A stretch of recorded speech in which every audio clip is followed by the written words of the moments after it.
Welcome to the PHNX Wildcat Show, coming to you live from Studio K, presented by Circle K. Head to any Circle K Arizona location where you can get any size Polar Pop or Froster for just 79 cents now through September 3rd. Hello, Saul Bookman. How are you doing today, my friend? How's it going, Mike Luke? How are you doing? Not too bad. Yes, we got the boss Saul Bookman in here. We have the prodigious Kevin Thomas behind the scenes as well. I was thinking about it. We're trying to get people, obviously know a little bit about Kevin. Off the top of my head, Kevin's from St. Louis. Is that the Gateway City? Yes, it is. Okay. You can find me. You can find me where? In St. Louis. Hey. I don't want to get into that. But also, Saul, I was thinking off the top of my head, 3 players from St. Louis that have played at the U of A in the last 20 years. Can you name them, my friend? Can you name them? No. Absolutely not. I can't. Yeah, you can. Yes, you can. Yes, you can. Football or basketball? Football. Or not football, basketball. Damn. No, I can't. There's no way. Right. Guy named Caleb Love from St. Louis. Gateway Christian High School. Gateway Christian, if I'm not mistaken, or Gateway Brothers, something like that, or Christian Brothers. Christian Brothers College. Yeah, there you go. Then Courtney Ramey, also from St. Louis. Do you know this one, Mr. Kevin Thomas? Do you know what high school? Oh yeah, Webster Groves. He had a center his high school season called Cartier Gordon. I don't know whatever happened to him, but that guy was a beast. 7 feet tall. My high school had a game where we played against him. I wasn't playing because I didn't play basketball, but I was there. And Courtney Ramey had an alley oop from like a sideline out of bounds. Cartier caught it, dunked on like 3 guys. Cartier Martin. Cartier Gordon ended up at he did up at Grambling State. Yeah, Look at that. Grambling. Look at that. One, Saul, a blast from the past. You'll remember this. Jesse Perry. Oh, yeah. I like Jesse Perry. He was a hard worker. Yep. Kevin, do you know who Jesse Perry is? I can't say that I do. He's a little before your time. A little bit before. A little bit, slightly. How far? Like the beginning of the Sean Miller era. Okay, yeah. Look him up, though. He was a good player here. We have got a lot to get to this show. We're going to talk about T-Mac getting some high praise. He is very, very good, obviously. We are going to talk about ESPN's top 100 list. I'm going to make the case that Arizona's got 5 possible All-American candidates. We're going to talk about all that. But Saul, I think that I can listen, I know all these 5 aren't going to get on the All-American list. I get all of it, but I think I can make the case that Arizona has 5 All-American, legitimate All-American candidates. What say you before we get into the nitty-gritty? If we're being honest with ourselves, I would say more like 4. I would say 4. I wouldn't say 5. All right. Now, I'm going to name the names. Tell me if you agree or if you disagree. And by All-Americans, you could say first, second, or third team. So I got a little bit of leeway. T-Mac, will you say T-Mac is an All-American candidate? I will. I will say he's a first teamer. Okay. Noah Fifita.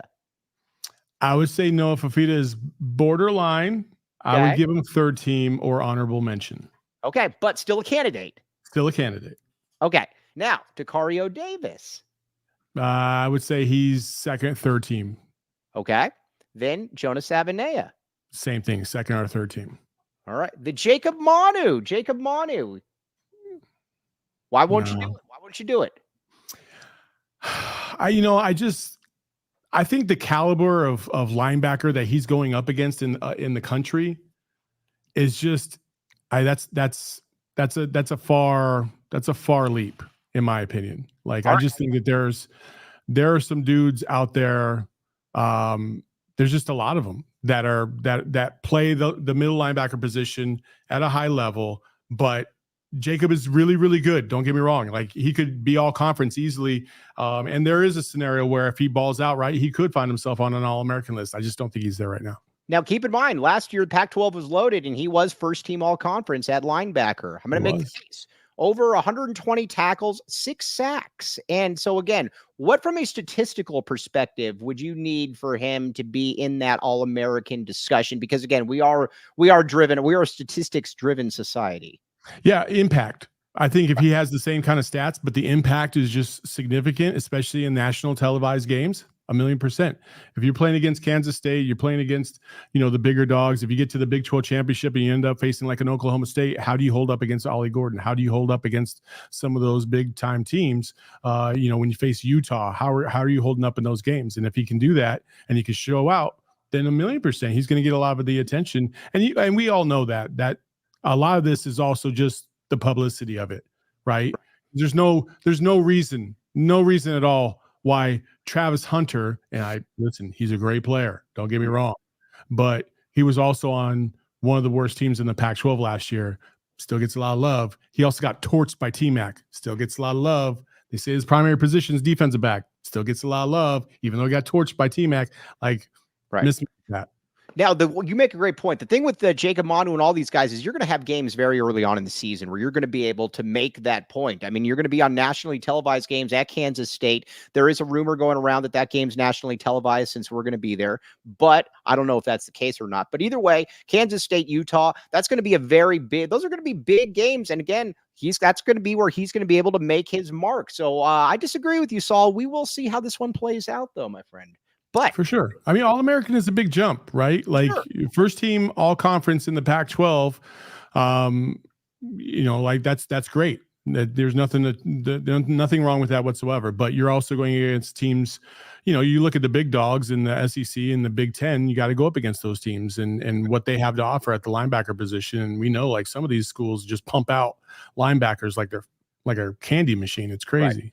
Now, think about it this way. We're literally having a debate. I actually was hoping you would disagree with me. We're literally having a debate about whether Arizona has 4 or 5 All-American caliber players on its team. On a roster of 22 people, the fact that we are even talking about this shows how far. I mean, Saul, we're only 3 years removed from a middle of a 18-game losing streak, whatever the case may be. So again, when we're talking about 25% of the starting lineup almost being an All-American, that's good stuff. Here's the bold prediction for you. What do you got? Ja'Cory Krosky-Merritt will finish higher. Will finish higher in the conference in terms of votes for all Big 12 or even All-American than everybody except Ollie Gordon. Wow. Okay, I like it. Keep in mind, you got a guy at Texas Tech had 1,600 yards last. I know Taj is really good. Brooks is really good. I like that. Now, I'll go a step further. I think Ja'Cory Krosky-Merritt's also going to be. I think it's going to merit a fairly good draft pick as well. I see what you did there. That is here all season, and it's not going anywhere. We need to be very clear about that. That is not going anywhere. Okay, now, speaking of players that we will not disagree with, well, let's talk about, Tyler Loop, by the way. Bear down. Yeah, Tyler Loop. You left off Tyler Loop. He's definitely an All-American candidate. He's at the top.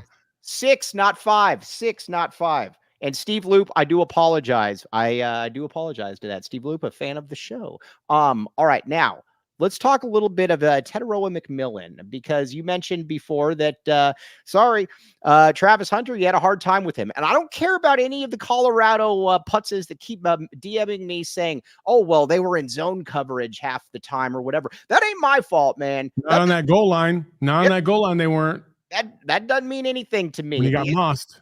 At the end of the day, if you are the best DB, it's right there. You can't see it. You can just see your hand. There it is. You got mossed, son. You got mossed. Let's go. Yeah, it is. It is what it is. At the end of the day, it's this. If you're the best DB in the country and you want to be called the best player in the country and you're going against the best wide receiver in the conference and you only match up with him 20% of the time, that ain't on me, man. It is what it is, bro, because T-Mac still finished with 100 yards, still had that nasty touchdown. This is a dude, and we're going to get into this in a second, this is a different level of player. So again, you can't say that's like the guy saying that, I could beat anybody one-on-one, but I refuse to play them one-on-one. Well, I don't know what to really tell you at that point. Yeah, listen, I think T-Mac is obviously one of the best wide receivers in the country. Top 3, if you want to make an argument, he could even be the top 1. And I would say that he is.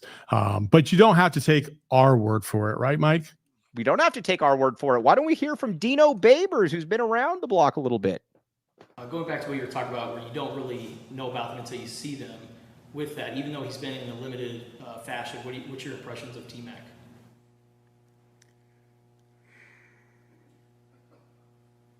I've got like over 40 NFL wide receivers in the league, over 40 guys that became millionaires that I've coached in 36 years.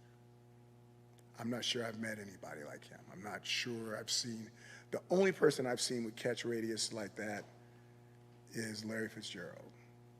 And I'm not comparing him to Larry because he played 17 years. I'm just telling you, he's not normal. He may be better than everybody I've ever coached. We'll see, because I've coached some really, really good ones. They played really, really well in the pros. But from a college level, he may be better than all of them. Listen, it was the pause for me. Yeah. Like when he was just like, he just kind of was thinking and just was, you could tell he was reflecting and kind of going through that Rolodex of all the players that he's ever watched and coached and seen play. And that's high praise. That's ridiculously high praise for a coach that hasn't even seen him in person in game action. He's just seen him in practice.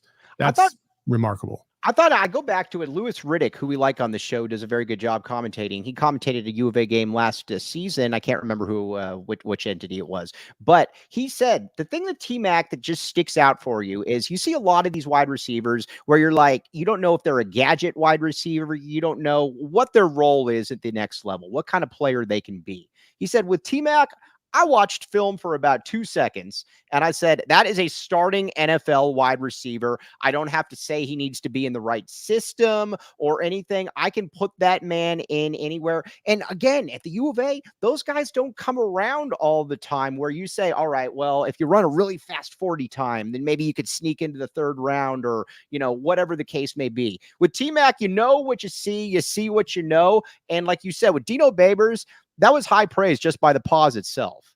We've had guys at the U of A that could catch, had nice catching radiuses, but maybe their hands were just not really that great. We've had guys that could leap up and get it. We've had guys that are speed. We've had quick twitch guys. We've had a little bit of everything, right?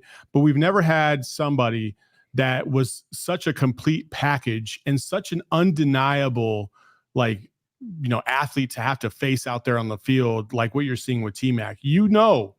Every single week, every single team is going to have to prepare to face T-Mac. We have not had that caliber of wide receiver ever.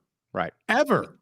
And I thought always before T-Mac came, I've always been a Dennis Northcutt guy. Dennis Northcutt, obviously Dino Babers was his OC here and caught for 1,400 yards as a senior at the U of A, went on to first pick in the 2nd round. This dude's just different. He's just entirely different because, again, that's also, you're talking about someone that's 5'10", 5'11". You're not talking about someone that is legitimately, and people need to understand this too. He is legitimately like 6'5" at least, maybe even taller than that. It's not one of these things where he's like 6'2" and 7/8 or anything like that. He is legitimately 6'5". I've got a bold proclamation for you as well, Saul Bookman, since you're throwing them out left and right. Go ahead. The combine, he's going to run in the 4.4s. Not only that, I'm going to say that he's going to probably run about a 4.45. And when he measures in at about 6'5", 218, 220 pounds, and he runs a 4.45, boom, sealed, done. Top 10 pick, my friend. Said it right here. Yeah, if he's not a top 10 pick, I don't know what you're looking at. Right. What are we doing here? So T-Mac's gonna be a top 10 pick. He's just his abilities, and I love how the chat is kind of throwing out names of wide receivers who they really, really liked. Like Cindric Steptoe. You just mentioned your guy Dennis Northcutt. We've had some good, decent Mike Jones. Back in the day, like there's been some. Yeah, Mike Jones. 330. No, I never heard of Mike. 281-330-8004. No. Oh, no, I've never heard of him. No? Are you serious? Mike Jones. Isn't it Mike Jones? Used to play for Wildcats? Mike Thomas. God damn it. Mike Thomas. Damn it. I was going to say, man, Saul, if you're pulling out a name that I don't know, I'm going to feel like a real bonehead. Mike Jones. Okay, I see. But yeah, my bad. Mike Thomas. Mike Thomas was dope. Awesome. He was Money Mike. Yeah. I mean, they were all great, but none of them were first round wide receiver. None of them were the caliber of talent. You can make an argument the best wide receiver in U of A history should have been Gronk, and he was a tight end. Yeah. I mean, Gronk, Anthony Gimino always makes this point where he says, and I'm going to be curious to see what AG says about this. He always says, covering his time with football in the modern era, he said there were 3 guys that just came in that just looked different than everybody else. Chris McAllister, Gronk, and Chuck Levy was one back in the day. I'm assuming that he's going to add T-Mac to that list, but we will find out. We will have Anthony Gimino on sometime, and maybe he will throw a bone there. But the other thing that makes this very, very easy, though, Saul, to project out is that you've got a quarterback in Noah Fifita that I know we have a few little clips from as well about leadership and whatnot that maybe you could talk about this. What do we got, Kevin? I want to tell you a story about somebody else right now. I was at Syracuse, and I had just got on the job, and somebody told me, I know who your defensive captain is going to be. And it was some guy by the name of Zaire Franklin. I had never met Zaire Franklin, who's the starting linebacker for the Indianapolis Colts right now. And I think he was like a 5th or a 7th round draft pick, and they said he was going to get cut. And, now he's on the team, and he's on his 2nd contract and team captain. But that's not the story. The point is, the person came up and told me who my captain was going to be, and I said, hey, he's not my captain until I tell you he's my captain. And that's how I responded. I said, I've got to see the guy. But after I saw the guy for like 4 or 5 days, I'm like, that's going to be my captain. That's the guy that's going to be the captain. Noah was going to always be the starting quarterback. When you meet him, you just understand why, that it's not even close. He is as comparable to any quarterback I've ever had off the football field mentally. The only person I can compare him to is Jimmy Garoppolo, and he's still in the league. Okay, so Noah, as I said before, and I'll bring this to a close, is not normal. He's different. Thank God for that. Yeah. I just, if you've met Noah, Shane was able to see Noah over at Big 12 Media Day. There's a difference between Noah and a lot of other dudes. And I'm not even saying it from a talent standpoint. I'm just talking about a demeanor and an approach standpoint. The way he delivers himself, the way he comes across. Even at Big 12 Media Day, he was surrounded by like Avery Johnson from K-State. Cam Rising was there, a bunch of other dudes. And he was a separator. Right. He's just a different cat, man. He really is. And for Dino Babers to see that on day 1 and understand, like, yeah, that's the dude. That's really impressive. You know what I like about him too? He's incredibly modest, but it's not the fake modesty. We see the fake modesty all the time with people where they're like, oh, I really suck, even though everybody knows you're really good. He is the way that he puts everything onto somebody else in a proactive way to basically mitigate the shine from him onto somebody else is something that I've noticed from the very beginning. Because like I said, people see all the time the stock answer where it's like, well, it's not about me, it's about the team. But I did this or that. He never talks about himself, and it's always proactive about somebody else. He's like, well, you got to understand, if I have T-Mac here and Jacob Cowing, that makes my job a lot easier. When I've got 2 first-round picks in front of me, he's just cut from a totally different cloth. And again, shout out to Les Fifita. You can just tell that this kid has been made for this moment from day 1. Nothing overwhelms him. Nothing is too big for him. And when everything goes well, it's somebody else. When something goes wrong, it's on me. Saul, that is the sign of a leader of men. Absolutely. I'm always going to be impressed by Noah Fifita. And I think, we always talk, or I always say, like, people invest in people. And the one thing that I feel like has been missing from this Arizona Wildcats program, and really in the athletic program period, is just, how sometimes it can be tough to get to know these players in both basketball and in football. And it's just, it can be a chore. And you have to really work to try and get access to understand these individuals. So when you have somebody the caliber of Noah Fifita, who is not only embraced Tucson and what this community means, but also has found other ways to be engaged in the public eye, has his own podcast, has done a lot of different things. He's not afraid to speak his voice because he's confident in the way he comes across. And that's just such a unique trait for somebody that's not even 21 yet. It's incredible. I want to talk about something that you hit on there about players' access to the media and why it's a good thing. But first, something else that's a good thing is the Gila River Resorts and Casinos. Listen, you might say to yourself, Mike Luke, with the Gila River Resorts and Casinos, you're always talking about the wave. The wave. It looks very cool. You can see it from there. But Saul, this is a fun, immersive experience. You have spent a lot of time in the Gila River Resorts and Casinos. And if you ever come away saying, man, that was a bummer, I say you haven't. Yeah, no, it's a fantastic venue. You got to go out there. We have a fantasy draft coming out up there next Thursday at 6 p.m. It's going to be electric. Come out, see the environment out at Wild Horse Pass, but they also got 3 other casinos that are fantastic. You can go out to Santan. You can go out to Vikiva and Lone Butte. Like, they're all amazing. It's a great time, great venue. It's a state-of-the-art facility. So whether you want to throw some money on some tables, or you want to just get a nice dinner, or you just want to spend the night in a nice little hotel, like that's the place to go. And the cool thing about it too, you've got all kinds of stuff. There's a Top Golf there, if I'm not mistaken, as well. There is. Yes, Top Golf Swing Suite. Oh, no, when I was going to deliver something to Saul Bookman and the great Jacob Franklin a while back, I walked in there and I'm like, holy moly, I've just walked into like a golden palace. This place is amazing. Check it out. You do you at Gila River Resorts and Casinos. Visit playathila.com for more details. Also, Saul, what are you driving right now? Are you still in the Killer Bee vehicle? No, I actually, well, yeah, I am, but the good folks over at Sanderson did let me lend me their Ford F-150 XLT, and that thing, man, I did not want to give it back yesterday at all. I'm probably going to end up getting one at some point, because it's where they say choice. That's an old choice. It's a choice vehicle, man. It really is. It's smooth ride. The display was, I think it was probably about 13-inch display. It was fantastic, clear, easy to navigate, very intuitive. The display, where, like the speedometer and stuff like that, like everything was just clean, and it was so intuitive in terms of driving. It had all the bells and whistles. It was a fantastic experience. And the great thing is like the model that I was driving wasn't crazy expensive. It was one of their baseline models, so you can only go up from there. So you should definitely check out the good folks at Sanderson Ford, because they have absolutely hooked it up, and they have a fantastic arrangement of vehicles for you and your family. Even better, get 0% for 36 months OAC from Ford Credit. See dealer for details. Now, Saul, will you put the Killer Bees license plate on there when you get one of these? I would have to change it, because the problem with that is it says Killer Bee, right? And yeah, I had that on my hat strap when I was a drill sergeant back in the day. So I was like, oh, I'm gonna put it.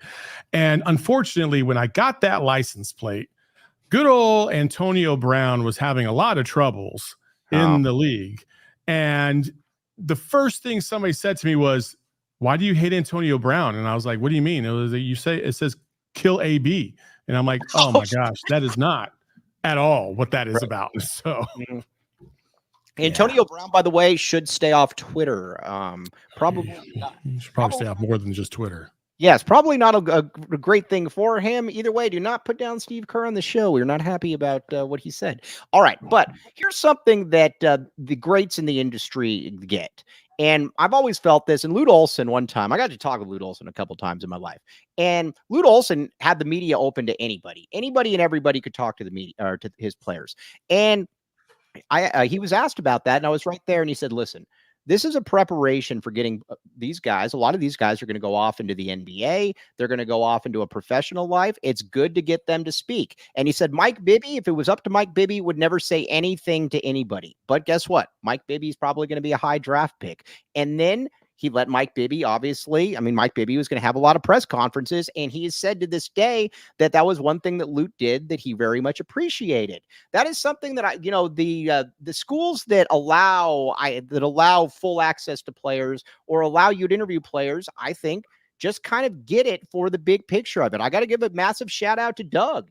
Doug's obviously a legend here, but Doug gets it. I think just in this day and age, it's very important that players be able to talk to the media, because Saul, guess what? A lot of these dudes are going to be talking to the media sooner than later on a much grander stage than the local media that it is. So again, I think it's important that they be able to talk to the media. It's always been a sticking point, and we know this, Mike, and I'm not trying to be disrespectful of anybody in athletics that's trying to make sure that they're, managing these players appropriately and making sure that they don't stick their feet in their mouth.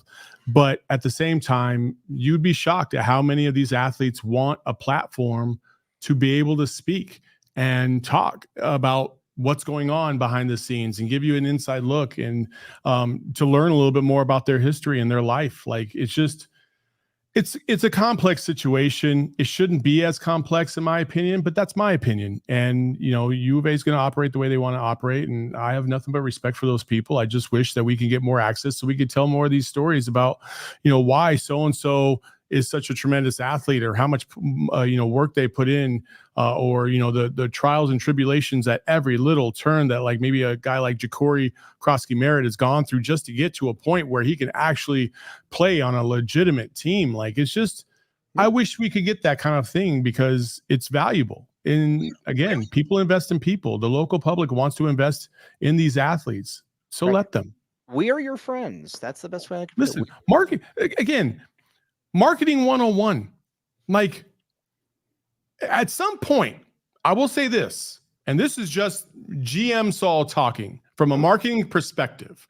If you want to continue to increase the NILs, then investors or whoever's contributing to this, or even the general public, if there's a fund to contribute to, I want to know who I'm investing in.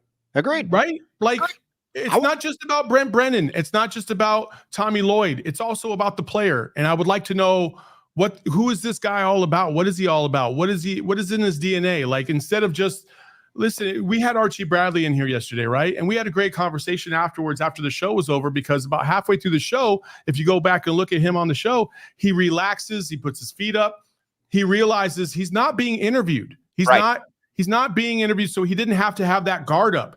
And players have guards when they come into these environments, and there's like 18 press people wanting to ask them questions. Like, they're going to be a little guarded. They're not going to just unload and relax. And you don't get their authentic self until that happens. So when you force players to only be in front of 5 to 10 people at a time and get group questioning, that's all you're ever going to get. And that's why Noah and T-Mac having their own podcast, guess what? We're invested in them. Why? Because we see who they really are. It matters. It's important. And if you don't want to raise more money, then don't raise more money. But this is going to help you raise more money. So don't cut everybody off. Sorry, that's my 2 cents. You're right. I agree with you. Let me ask you this, Saul. And we got some pretty cool All-City news that I'm going to let you break down for people at the end of the show, because I've had a million people ask me this, and I'm like, that's way above my pay grade. I'm going to let the GM talk about that. But let me ask you this. You mentioned Noah and you mentioned T-Mac and what they've been able to do with their podcast. And you're on the cutting edge of this kind of stuff. Is that the wave of the future that we're seeing with athletes now, and about how they're going to get their stuff out? They're going to basically be doing it their own way, because it's now far more of an empowerment for the athlete to be able to do what they want when they want. Are we going to see more of that, do you think? I mean, I think we're already seeing more of that. I think that's the wave of the future. And I think that's the first wave, right? There's going to be other technology that comes across. There's going to be another platform that comes across. And, these athletes are going to take advantage of that at that point in time too. But for right now, yeah, I think, podcasting and doing live streams is the next medium. But you have to, obviously, I think one of the things that surprises a lot of people is how much work it takes to be consistent. Right. And if you don't have that kind of consistency, or you don't have that support in terms of the production side of things, because there is a production, whether you're doing everything on your own and recording, or if you have a whole crew of people that are doing things, like, it's still a production. There's still a lot of work that has to be put in. And I think that's the great thing about teaching these kids, like, what this is going to be like. Like, if you're really interested in being behind the camera or being on camera and talking about the game, like, at some point you got to test it out. You got to feel it out. And, there's tremendous opportunity to do that, and you can do it on your own. One thing I can, and this isn't a read, but one thing I can tell you, getting back to some football here, if you want to make a little bit of money, one thing I don't understand here is that Vegas is definitely souring a little bit on Arizona. And I've been looking at this for a couple days now, and I am not sure why this is. Arizona's at 7.5 wins. Take the over all day. Vegas has been behind Arizona the last couple of years. They said it was going to be 2.5 when it was 5. They said it'd be 5 when it was 10. Let me ask you this, Saul, and I didn't put this in the show notes because I wanted to get your kind of unvarnished reaction here. What do you attribute that to? Is that basically just kind of, we don't know about Brent Brennan? Because if you look at the talent, and again, there's some question marks, I get it, but if you look at the talent, this is more than a 7.5 win team. Yeah, no, I think you're spot on. I think it's groupthink. Right. A little bit. I think there's so many people that have bought into the fact that Jedd Fisch was the one that really propelled this team to where they are, without really looking at how that process went about and the things that improved over the course of the year, mainly Noah Fifita, Right. getting in and getting his feet wet and really understanding what he can and cannot do. This team learning how to win at a high level, and you kind of saw that kind of play out during that Oklahoma game. Right. You're playing Oklahoma. Well, they're not one of the greater Oklahoma teams of all time, but they were a very, very staunch opponent, very good, great program, well coached with Brent Venables, and they were getting it handed to them for a little while, but they figured it out. Right. And they overcame. And a majority of that core came back. And Brent Brennan is tried to add to that. And I think when you buy into Brent Brennan, if you don't know, that's the reason why you are trying to take them down a peg and say, oh, well, I don't think that they can win 8 games. Well, I'm not going to guarantee, but I feel very confident that they're going to win at least 8 games this season. Here's what I said. We've talked about this before, and I guess here's where I'm confused about this, because you're right. I think you hit the nail on the head. But look at Brennan's track record. This isn't some fly-by-night guy that, again, he's been in the whatever conference that is, the Mountain West or whatever, the championship game the last 2 years at a tough place to win. Maybe he's not sexy, but again, like I keep saying, you don't look at this guy and say, oh man, that could be a total train wreck. That's where I'm confused. Yeah, I don't think so either. But again, it doesn't matter what kind of talk is happening. They want to see things on the field. They want to see the proof in the field. And more often than not, I would say that there's a slight little step back for most programs when they take on a new head coach. Listen, it's a completely different feel.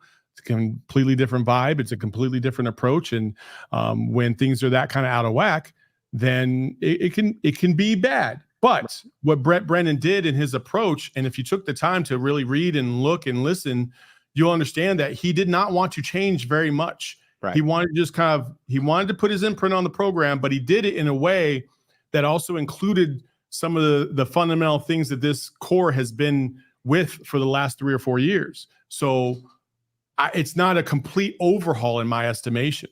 Right. Now, if it ain't broke, what did they say? Don't fix it. Don't fix it. Also, guess what here? Something that we like. Oh, a super snap. Preach here. Saul is my $2 investment into PHNX. We very much appreciate this investment. Thank you very much. 120 cents coming our way. Coming your way, Saul Bookman. We like this. Thanks, AZ Cats G. Appreciate you. Again, we appreciate you. Also, I wanted to talk a little bit now because it's weird. NFL is right around the corner. And Saul, Jacob Cowing, and Jordan Morgan, it is awesome seeing U of A players in the NFL. That it is fantastic. We got a little of a clip. The prodigious Kevin Thomas put this together. 5 touches, 70 yards, and 4 first downs against the Saints. I asked a bunch of people on Twitter, Saul, why he can't be Zay Flowers, and I never really got an answer. I mean, maybe he can't. I don't know. But to me, they're kind of the carbon copy, similar player. Who's that? Jacob Cowing and who? Zay Flowers, wide receiver from the Baltimore Ravens. I can see it. They're both fast. I could see it for sure. Yeah. I mean, Jacob Cowing's always been a good player. Been a great player. Like now, the fact that he landed on the 49ers, of course. Right. Like, ugh. What kind of career do you see him having? Oh, I could see him having a 10-year career pretty easily. I would agree. As a slot guy, kind of a Tyler Lockett kind of vibe there. Really like Tyler Lockett. EMA, K-State, there you go. And so like I could easily see something like that. And then also in that system with the 49ers, they're just so good at making sure that they can take advantage of all their skill players at a high level. And so Jacob Cowing's going to get plenty of opportunity to prove that.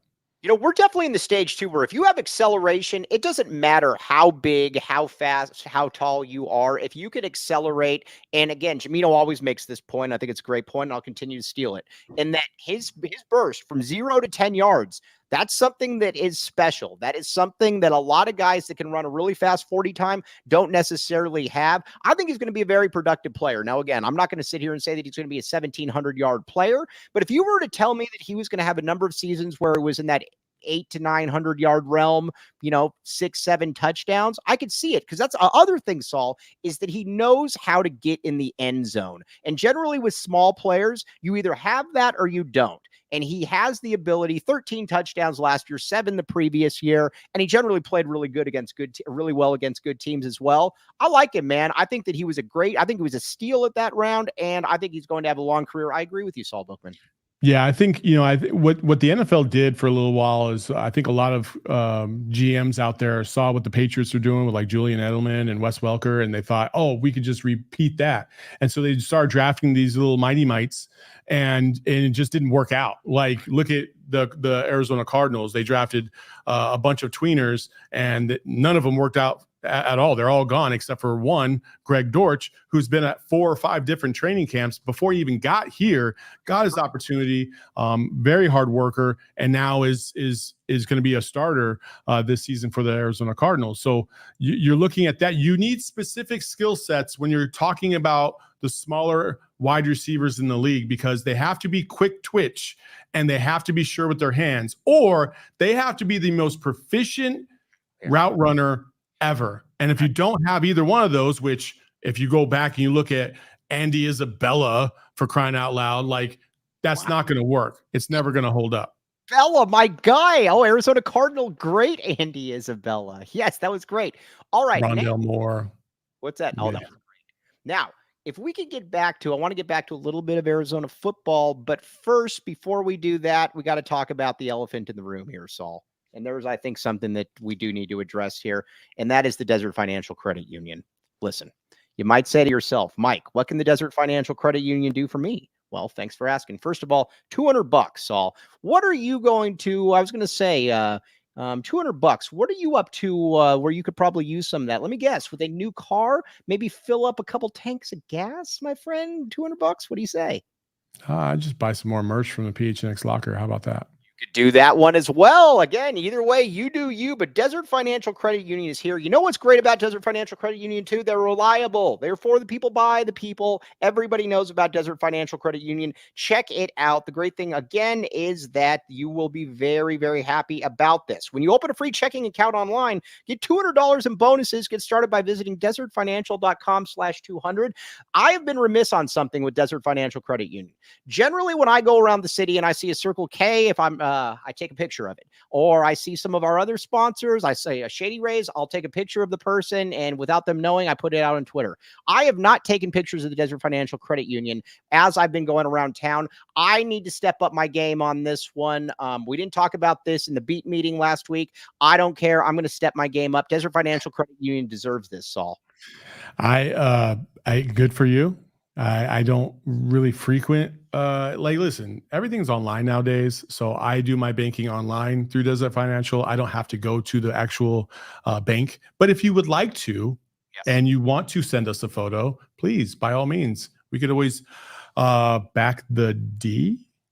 Back the D. We got to figure out one on that, but we will find it out either way.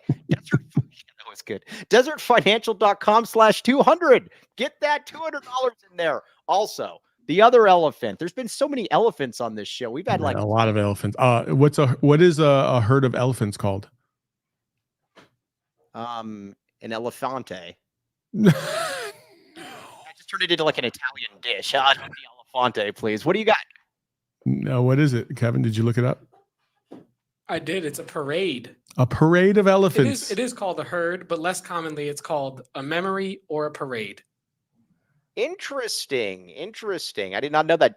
Interesting. I did not know that. Very good. All right. Now, you might have heard Kevin Thomas on the Kevin Thomas from St. Louis. And Kevin Thomas has been around water before. He's probably been in some rivers. Check it out. Rugged Road, my friend. You know, say Kevin Thomas and some of his buddies are sitting back with a couple cold ones, and they're like, you know what? I'd really like something of substance to be able to hold all of this. You don't want the styrofoam or some like makeshift like plastic bag or anything. Rugged Road will get you these coolers, Saul. Period. Point blank.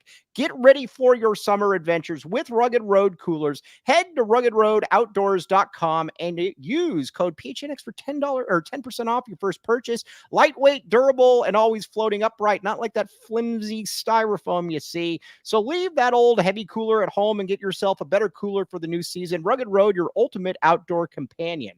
Saul, it's tailgate season. Buy your cooler now. Get it right now. The Rugged Road. You will thank us later. Promo code PHNX for 10% off. Man, Saul, this would look really, really good in the back of one of your back of your new vehicle, perhaps. I'm just saying. Maybe. Throwing that one out there. Okay, now let's get back to a little bit of Arizona football. We have got the top. ESPN came out with the top 100 list. I have a couple bones to pick with them, but I want to get your take. Here's what and if the great Kevin or the prodigious Kevin Thomas can pull this up. I think T-Mac's too low. I would not put him at 13. He caught for 1,400 yards, 12 touchdowns last year. I say move him up. What say you, Saul Bookman? I would agree. He should be top 10 for sure. But the rest of the list, I think, is about spot on. Yeah, I would agree with that. Now, I'm biased towards Noah. I would like to see Noah a little bit higher, but I think what we're going to see after the season, let me ask you this, Saul. After the season, where do you see these players falling in this top 100 list then? That's my next I think all of them will be in the top 75. Right. I would agree with that. And who's the one that you think, and Kevin, if you could bring that up one last time, I'd very much appreciate it. If you would, out of all these players, which one do you think is the one that could make the biggest leap? I'm going to go the easy route, and I'm going to go Tetairoa Davis because he's the lowest on the list. I think, he's going to have some primetime opportunities to be able to show out and show off his skills. And if he's able to do it at a high level, I can easily see him gaining 20 spots because Fifita to gain 20 spots, that's a big leap. And you're basically saying that he should be, he would be an All-American, no doubter, first or second team at that point, I think, if he was able to jump 20 spots at least. Jonah, it's just going to be really hard for a tackle to creep up that list unless he's just doing some absurdly awesome things out there on that field, which is very hard for a tackle to do. So I think Tecario's the one that I think can make the biggest leap. Jonah's going to be the one that we're going to properly appreciate come NFL draft day when he's sitting in there and getting picked. That's where he's going to really be. But I do have can we break this down for a second? Of course. So 12 total Big 12 players were in this top 100 list. Okay, 12 of them total. 5 quarterbacks. 2 quarterbacks were listed above him. Can you tell me which 2? In the Big 12? Yes. Well, obviously Shadur. Mm-hmm. And then I'm going to say Jalen Daniels. You were correct. Jalen Daniels was at 40. Shadur Sanders was at 24. Listen, Shadur has talent. He's a very talented player. I'm not going to take that away from him whatsoever. I think as a pro prospect, he's as good as you'll find. But you're also anticipating team success in this, I think is part of it. How good is your team? How good do you make your team? Right. And I think that there's an argument to be made that Noah Fifita means more to Arizona than Shadur Sanders means to Colorado. Period. I agree with you because, again, we were looking at a team that let's be honest here, if Noah doesn't go in, at some point Arizona's winning 5 games last year. They look terrible. Maybe 6. All right, maybe 6. All right, fine. All right, I will give the boss that benefit of the doubt. Maybe 6. But that is the point, though, is that you were not looking at a 10-win team. Noah made that. I thought that was interesting. Also, I got another thing for you. Go ahead. Arizona has 4. I believe the only other team has 2, if I'm not mistaken. Yeah, no other team has more than 2. Colorado has 2. Kansas has 2.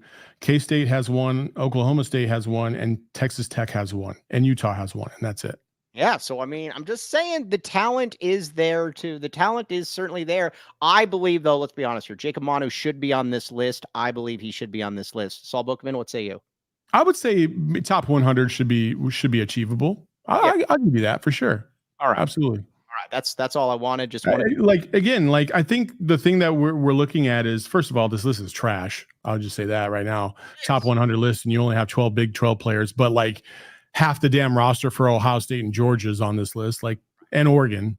Those 3 schools by themselves took up a majority of the list. And that's just ridiculous. 7 guys in Iowa. Yeah. What are we doing here? You mean to tell me that you can't find any other players in the Big 12 that you think are a top 100 caliber type of player? Yeah. Come on, man. Yeah, no, I totally agree with you on that. Totally agree with you on that. All right, so that's kind of where we are with all of that. Now, on this show, we always try to talk at least a little bit of Arizona basketball because this is... Or maybe not. maybe because the audio issues we're having right now, we'll Now the audio just skip issues? on that to another day. Maybe Oh, that. all right. Well, anyways, Saul. Now you're back to normal. Look at that. Well, let's just wrap it up anyway, because they do have a show at 3:00. So All right. Well, I do apologize. All right. On that note, though, that's interesting. All right. Saul Bookman, though, no better time to become PHNX diehard. We can bring in the great Eric Ruby to be able to talk about this. Yes, we know this. The Die Hard membership card. You can carry that around and show it to everybody. Say, yes, I am a Die Hard. We all know that we deserve this. Access to all of our premium written content. Yes. We know this. The boss, Saul Bookman. Listen, the AZ Wildcats podcast. You want to get audio of Behind Enemy Lines? You can get that. And, of course, if you want to talk to me, you can go into the Discord lounge and you can hear all about the different fast food burgers that I like to eat. Yes. We know this. The boss, Saul Bookman. I am merely Mike Luke. fantastic. Just such a fantastic ad read by Eric. Is that Ruby. you laughing in the background, too? That is me laughing in the background for sure. Very Again, become a diehard, support the cause. I can't wait to get out there to those tailgates this year and have some fun. We're working on a lot of cool things with Mike. Not only we're going to get some studio space, we're going to put some events together. We're going to have Mike out there with the public, doing some things at some of these local establishments, and maybe you guys can join us for a few drinks as we walk over to another game at Arizona Stadium and celebrate our favorite team. So, all right. The boss, Saul Bookman, said it better than I could. But for Saul Bookman, for the prodigious Kevin Thomas behind the scenes, St. Louis's finest, I am merely Mike Luke. We'll be back with you tomorrow. The GOAT, Brian Jeffries, will be joining us. Never done. Come back with us. You have been listening to the AZ Wildcats podcast. We all silly like the mayor.